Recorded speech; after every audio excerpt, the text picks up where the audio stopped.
of California, on behalf of independent Chevron gas stations and standard stations throughout the West, invites you to Let George Do It. Death wears a gay sport jacket. Another adventure of George Valentine. Personal notice. Changes my stock and trade. If you're crowded into a corner and can't fight your way out, call on me, George Valentine. Write full details.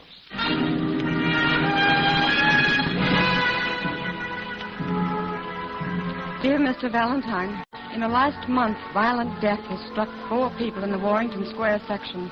Death in a gay sport jacket. I think I know who the killer is, but I can't be sure, and I'll never have a moment's peace until he's caught. The police don't seem to believe there's any connection between these 4 murders. That's why I'm hiring you. Enclosed find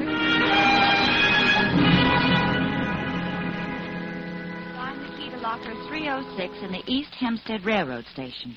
The money you find there should pay your fee and expenses. It's yours whether you accept the case or not. I leave that up to your conscience. Mm-hmm.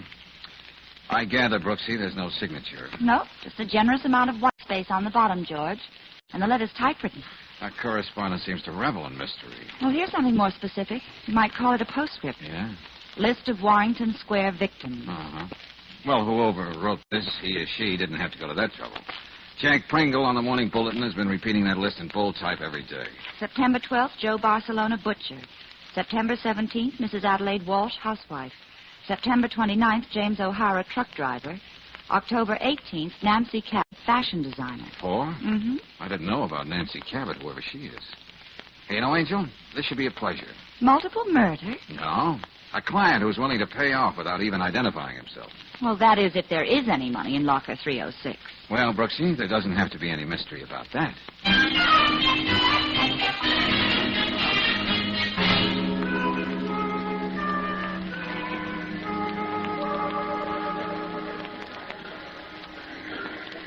Pacific Limited, leaving on track 14 in 5 minutes. 5 minutes.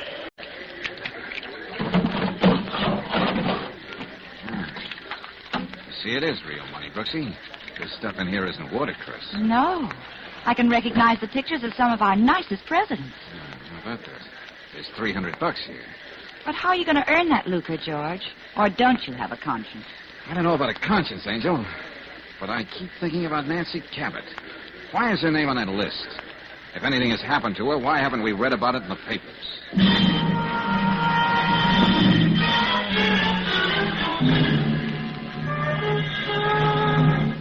Valentine, believe it or not, when a crime is committed, the police somehow manage to hear about it. I told you there's been no report about a Nancy Cabot. Okay, Lieutenant, okay. What do you make of this letter? Oh, we've been getting our share of love notes like that, too. Everybody has an idea who the man in the plaid sport jacket is. Why don't you check up on the delivery boy in our neighborhood? He likes plaid shirts. My neighbor has an uncle who isn't right in the head, and so on and so forth. Well, it's not impossible that there is a character like that floating around. It's only possible when you have a mind like Jack Pringle's. Why, even I own a plaid sport jacket. Now we're getting somewhere. Oh, you're cute, Valentine. Well, after all, Lieutenant, people Look, did Miss see... Brooks, here's all I have to say, then I want to forget. Joe Barcelona, butcher, has a brawl and ends up with a knife in his back. An old woman out walking her cat tells Pringle that she saw a guy in a plaid coat leaving the scene. Could be. Okay, so we're working on the case. And how about Mrs. Walsh? Oh, that was no murder. The woman was up on the roof and decided to end it all. But Pringle digs up a neighborhood character by the name of Mallory, who swears he saw the same fashion plate slinking away from the building. So right away, she was pushed off the roof. And that leaves James O'Hara. Yeah, I know. This time, Pringle came up with a ham actor named Emmett Carey who said the victim was shoved under a truck by the same plaid-coated individual. The medical examiner says O'Hara was plastered and didn't know where he was going. Now, can you blame me if I don't see eye to eye with Pringle? What does he care if he starts a minor crime wave as long as it builds circulation for his lousy Lieutenant, don't mind me. Pringle, how did you get in I here? just walked in. You get steamed up like that, how do you expect to hear doors open? I don't know how you can stand it in here, Valentine, without your ears stopped. Get out of here. Now, hold on, Lieutenant. I'm just doing my job, which is to repeat the same question I asked yesterday. What's being done to track down this sadistic monster in a gay sport coat? Now, look here, you... What's your interest in this case, Valentine? Oh, me? Oh, I'm always interested in the fee. Oh? Who are you working for? Well, even if I knew myself, friend, I wouldn't tell you. Oh, no offense. I just get paid to find out things. Now you found out it's none of your business. You know, sweetheart, one of these days I'm going to have me a girl Friday just like you. You'd be surprised how women go for me. Women take to arsenic, too. But that's no recommendation for poison. Very good, Miss Brooks. Maybe I'm touchy, but it's as though I'm not wanted. Oh, don't leave on our account, Pringle. We're just going. In case you want to know where, Miss Brooks has to see a lady about a cat.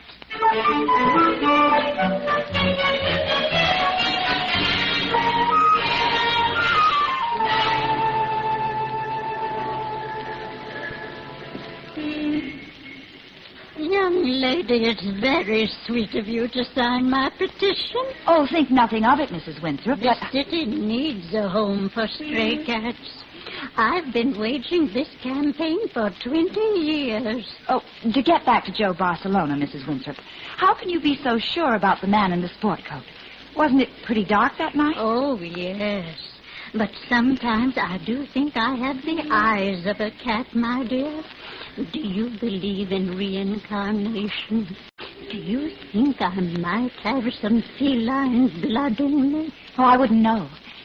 Just what did you tell Mr. Pringle? Oh, he asked me so many questions, Miss Brooks. I'm certainly glad I was able to supply him the answers. Why, if there's a killer around, he may even decide he doesn't like cats. There are some people like that, you know. Well, thanks very much. Did you read what Mr. Pringle wrote about me in the paper? He called me the cat woman.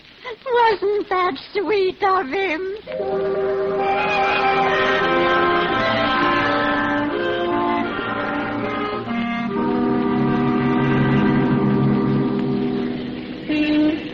Lieutenant Riley couldn't have said I swore or saw anybody. You mean you're going back on your story, Mr. By no means. I'm just not a swearing man. Here, have one of my cards. What do you mean? What's it? If you ever feel like cussing, it's the devil in you fussing. I give out hundreds of those every day. That's swell. Swearing destroys a person's moral fiber. It's worse than drinking. And talking about drinking, could you spare a little change for a cup of coffee and... I don't know what the answer is with this out of cover. Well, I'll be switched. Oh, you see how you can express your emotions without resorting to profanity. Yeah, I'll make a mental note of that. Now, Mr. Mallory, how can you be so sure that the man you saw scuttling out of Mrs. Walsh's building after she fell to the street is one and the same as in the Barcelona case? After all, a lot of men wear plaid sport jackets. Oh, no, by jinkity. When Mr. Pringle was asking me all those questions, I realized that the coat was the exact same color, and blue and green plaid. I see. Okay, if that's your story, I guess I'm stuck with it. Bye, Jinkety.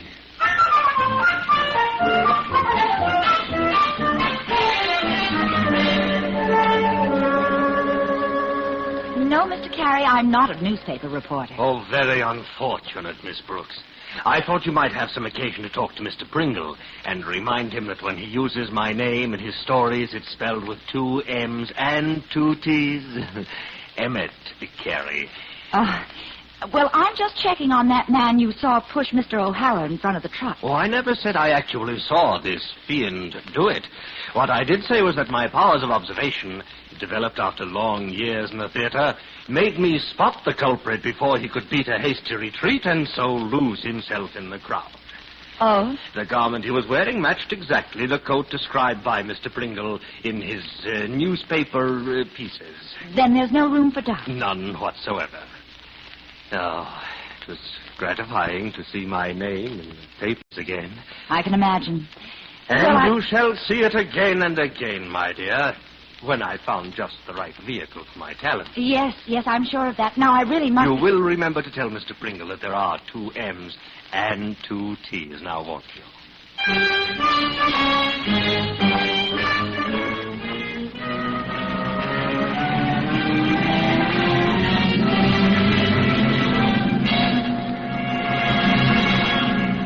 You don't know the time I had finding you, Miss Cabot. But I see you did. Is there any reason why you aren't listed in the telephone directory? Yes. Privacy, Mr. Valentine. I'm curious, how did you manage to locate me? Oh, I did a little checking. I happen to know you're a fashion designer. You seem to know a great deal about me. Including the fact that you're on somebody's death list. Oh, come now. Isn't that a bit too melodramatic? I got a letter from somebody who didn't sign his name. Call that melodramatic, too. But it had you listed as the fourth victim of this prowler in a plaid jacket. I'm glad to see that it was a mistake. Can there be any doubt that I'm very much alive? Well, even saying this was a cracked note, you ought to be a little more concerned. Why, your name is Cabot, and you do live in the same neighborhood where our friend is operating. Sorry. Right now I'm more interested in watering these flowers. Mr. Valentine, have you ever tried growing things in a window box? It's really a challenge. Is that all you have to say? Yes. Unless you're an authority on ivy geraniums. You see, I find it difficult to be hysterical about this apparition who's supposed to be haunting Warrington Square. Yeah, you the police both. So far, you haven't produced anything spectacular to make me feel otherwise. No, I guess not. Look, I do appreciate what you're trying to be helpful, Mr. Valentine. I'd like to be helpful, too. Well? Talk to Jack Pringle. What about? Doesn't it seem odd to you that he's the one who always comes up with a witness and a detailed description of the madman? Yeah, I've mulled that over. It's possible a reporter might overwork his imagination to get a good story. Or he might have other reasons. Of course, I wouldn't know. I'm just trying to be helpful. Mm-hmm. Now, Mr. Valentine, it's getting late. I really must get dressed for dinner. I'd like to ask you to stay, but he happens to be something very special. My future husband, I hope. All right, good luck, Nancy. But just to make sure, you'd better find out if he owns a gay sport jacket.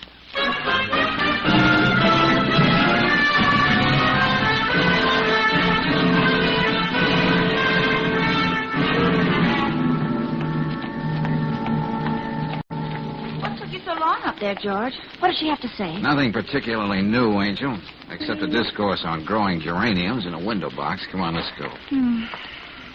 Well, aside from meeting a gallery of queer characters, we've gotten nowhere fast. George! Hey. Oh, that window box just missed us. Back up against the wall, Brooksy. The lady has more than one of those up there. I'd feel better back in the lobby. I know I'm not going to feel better until I have another talk with Nancy Cabot.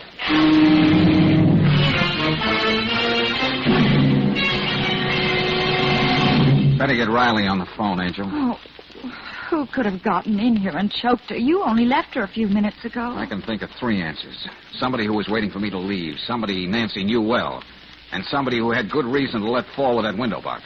Well, now all we need is a witness to say he saw a man in a gay sport jacket. Well, get busy, Brooksy. Don't impede justice. Call the lieutenant. What are you doing with that typewriter, George? Dear Mr. Valentine, in the last month... Oh, I get it.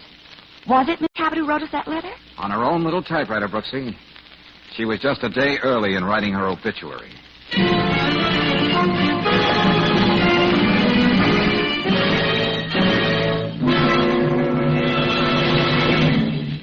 We'll return to tonight's adventure of George Valentine in just a moment. Meanwhile, a word about an important driving precaution. If you're planning a motoring trip, here's something you should do to make it a safe trip. Stop in at a standard station or independent Chevron gas station before you start out and have your tires inspected. If you find they're worn smooth, have risky cuts or bruises, don't take a chance. Play safe and get a new set of grip-safe Atlas tires. The wider, skid-resisting Atlas tread gives you greater driving protection. There's more rubber to grip the road to give you quick, safe stops and absorb road shocks. With each new Atlas passenger tire, you get a full year's written warranty against damage to the tire from road hazards. No wonder Atlas is the tire known nationally for its safety, long life, and economy. Another tip, when you're on the open road, keep safe by keeping the right amount of air in each tire. And that's a job for the folks at independent Chevron gas stations and standard stations where they say and mean, we'll take better care of your car.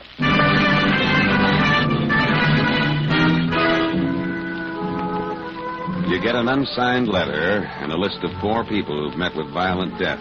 In exchange for good legal tender found in a railroad station locker, you're supposed to come up with the murderer. If you're anything like George Valentine, the deal doesn't phase you. But then you find one of the victims still alive. However, she doesn't disappoint you.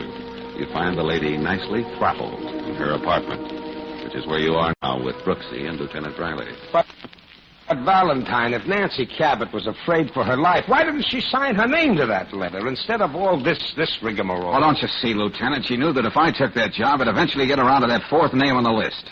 Then she'd find out how I was doing without tipping her hand. Well, that's an answer, George, but it doesn't make it any simpler. Yeah. Nice having you on my side for a change, Miss Brooks. She was plain scared that this guy in the plaid coat would find out that she got in touch with me. There's nothing complicated about that. Huh? Another thing. All the time I was talking to her, I had the feeling she was trying to tell me something. But what? Oh, despite myself, I'm beginning to believe Pringle's story about the ghost of Warrington Square. Oh, not you, Lieutenant. Well, can you blame me? Valentine leaves the gal's apartment. She's choked to death. A flower box comes down on your head, and then the killer disappears into thin air. If another neighborhood character says he saw a man in a gay sport coat coming out of the house, he'll have to explain why we didn't see him. Now, wait a minute, Pringle. You can't go in there. Never mind, Hennessy. Let him come in. Where's she, Riley? I've got to see her. She's in the next room. But you have no objection if the medical examiner looks at it first? Get out of the way. Wait a minute. What's the matter with you? You crazy? Don't try to stop me. Hey, wait a minute, Lieutenant. You know the girl, don't you, Pringle? No, we're going to be married. What's that? You must have been the someone very special she was going to meet tonight. How do you know, Valentine? What were you doing here? Miss Cabot hired me to find this dapper murderer you've been writing about. You shouldn't have done that. She knew what it meant to me to prove I was right. She should have stayed out of it. Well, it's a tough break, Pringle, but don't blame yourself. You're right, I should. I should blame you. Now, wait a minute. If you'd done something, he never would have had a chance to kill Nancy. What makes you so sure it was our friend? Don't be naive, Valentine. This man is mad. This was his way of getting back at me. Oh, that's incredible. That's putting it mildly.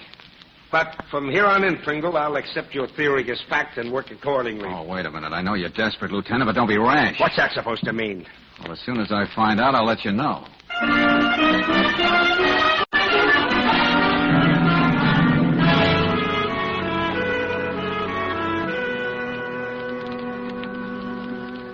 Say, George, there's a man in the outer office. He gave me this for you. What? Do your bit for all humanity. Join the fight against profanity. Oh. Don't you remember, Angel? I told you about Mr. Mallory. Bring him in. Oh, the characters in this case. This way, Mr. Mallory. Oh, yes, thank you. What brings you here? I saw the picture of that girl who was murdered. You mean Miss Cabot? Yes. Here, Mr. Mallory, sit down. Make yourself at home. Well, come on. What about the lady? Well, perhaps first we could talk about a little contribution to my anti-cussing campaign. Oh. The amount will depend on the information, so you'd better start talking. Well, it said in the papers that Mr. Pringle and Miss Cabot were so in love with each other and were going to get married. Love, marriage. That's the usual combination, isn't it? Well, a couple of days ago they were together, and they passed me on the street. They were having a terrible fight. Oh? Yes, and you should have heard the words Mr. Pringle used. I was tempted to give him one of my cards. Do you remember what they were quarreling about? She made it plain she was going to marry someone else. Hey, that would change the picture a little, George. Yeah. If it wasn't just a lover's quarrel. Now, Mr. Valentine, about the... Oh, yeah. Hey, You busy, Valentine? No, come in, Lieutenant. Well, I thought we'd compare notes again, because this case is the darndest... Hey, Lieutenant, what you say? Huh? Here, take one of my cards. Oh, you with those cards. Well, thank you very much, Mr. I drive you crazy. You look tired, Lieutenant. Tired? Oh, I'm walking around dead. Well, here, relax. Take it easy. Look, Valentine, now, look, we've had our differences, but I'm at a point now where I'll take suggestions from anybody. You know, that's a very reasonable attitude. Never mind that. Say, do you know anything I don't know? What did you mean in the Cabot apartment about me not being too rash or something like that? Oh, George was just thinking of your blood pressure, Lieutenant. Nah, don't give me that. Come on, now, loosen up, Valentine. Come on. Okay. Maybe I can tell you something that'll make you feel a lot better. What's that? You don't have to worry about any more murders in Warrington Square. There won't be any. What makes you say that? How do you know? Well, for one thing... for the love. Okay, Angel, I'll take it. Hello? Who? Oh, yeah, I know all about you. What's that? Well, that's fine, but just keep that to yourself till we have a chance to talk it over. Yeah, I'll be right there. Now, look, what were you going to say? What makes you so sure there's not going to be another murder? I'm afraid that'll have to wait now, Lieutenant. My optimism has suddenly waned.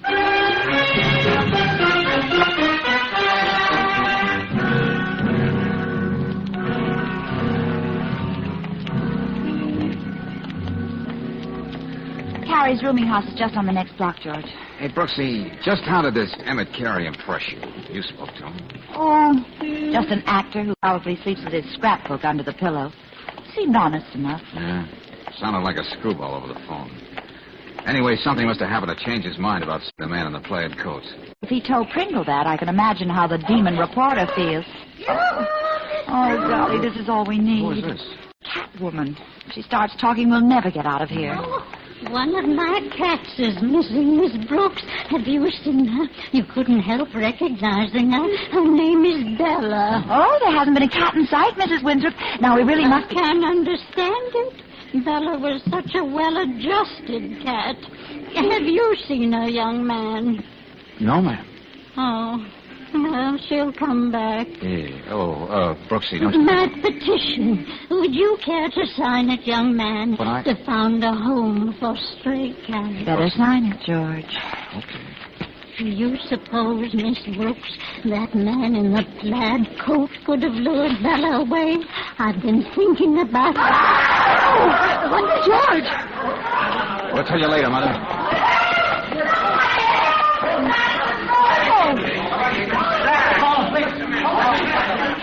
Come on, let me in here. I came out of the hospital and stumbled over it. George, it's Emmett Carey. Hey, look, miss, did you notice anyone else in the street when you came out? A man was just running around the corner. That's the man in the plaid coat. Brooksy, stay here till the police come. I'll be right back.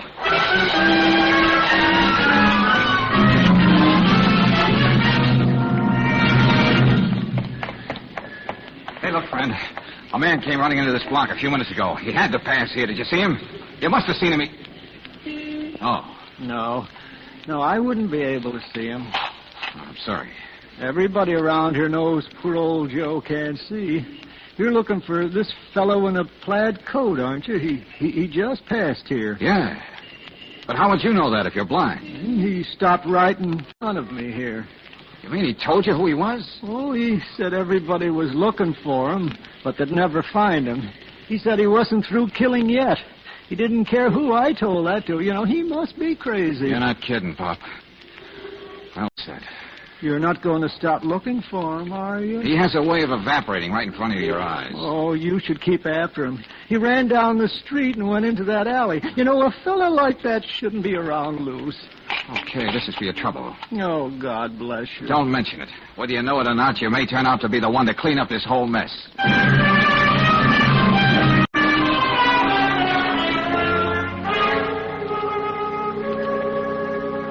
And in this, the latest of the Warrington Square murders, the police have a blind man as the principal witness. Now maybe a blind man shall lead the police, etc., etc. Well, that's a beautiful story you wrote, Pringle. What did you want me to do, Lieutenant? Shower you with compliments? Don't you feel out of things not being the one to find the witness this time? Not at all, sweetheart. Seems I'm right in the middle of things. Tell me, Riley, why did you ask me down here anyway? Thought I wasn't welcome in your office. If you want to know, it wasn't my idea at all. All right, I'll guess who. Valentine? Where is he? Oh, he's here. Okay, Valentine. Yeah, over here, Joe. Take this chair. Be careful now. That's all right, Mr. Valentine. You don't have to worry about poor old Joe. I can get around. So you finally decided to let the working press talk to your precious witness, huh, Lieutenant? That's right. I thought you'd like an interview. I've got a few questions for him. Well, keep them under your hat, because Valentine here is going to ask the questions. Correction, please, Lieutenant. Just one question. Joe, you said the man in the plaid sport coat stopped and talked to you. That's right. Well, here's the question. Do you know who he is? Yes. It's that fellow over there. Is he pointing at me? That's right. This was one time the power of suggestion couldn't work on a witness. You couldn't plant any ideas in Joe's mind as you did with the other three witnesses. You must be hopped up, Valentine. You had to act out the myth you created because you thought he was blind. He's just a bad boy, Pringle. He doesn't like to work. There's nothing wrong with Joe's eyes.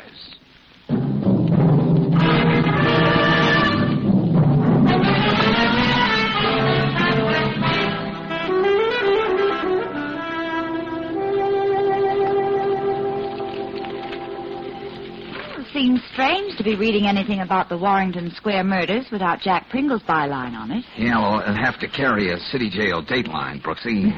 The editor probably didn't think that would look dignified. Well, I hope you're pleased to see yourself in print, darling. Valentine suspected the blind man was a phony when the latter pointed out with such accuracy the path the fleeing killer took. Yeah, only one thing wrong with that story. They don't mention my name enough. Furthermore, That's better.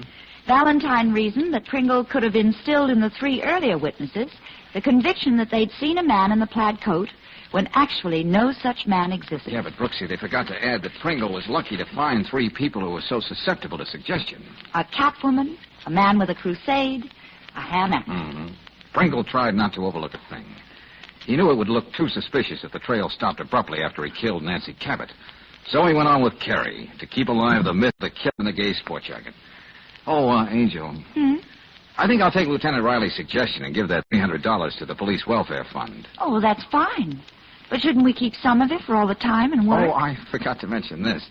I sold an exclusive first-person story to the Morning Bulletin for $500.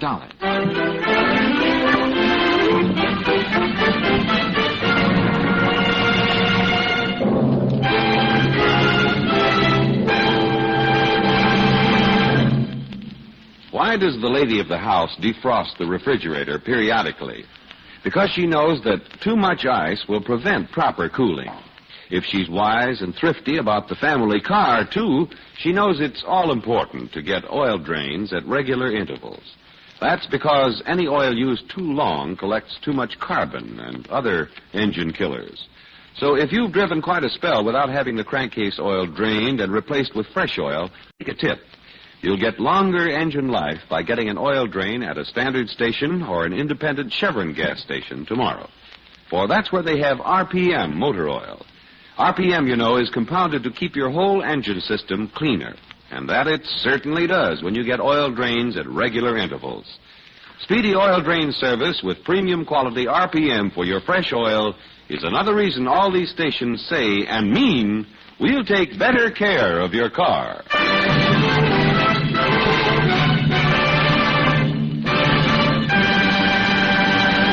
Next week, when you tune our way for another adventure of George Valentine, a new and intriguing letter will come to George's desk saying, Dear Mr. Valentine, for almost 7 years I've been hunting a man who killed his own wife. Next week he's going to collect $200,000 because I failed. I need help and I don't mind admitting it. So how about giving me a ring? Signed, Samuels. Don't miss George Valentine's latest case, The 7 Dead Years, next Monday night.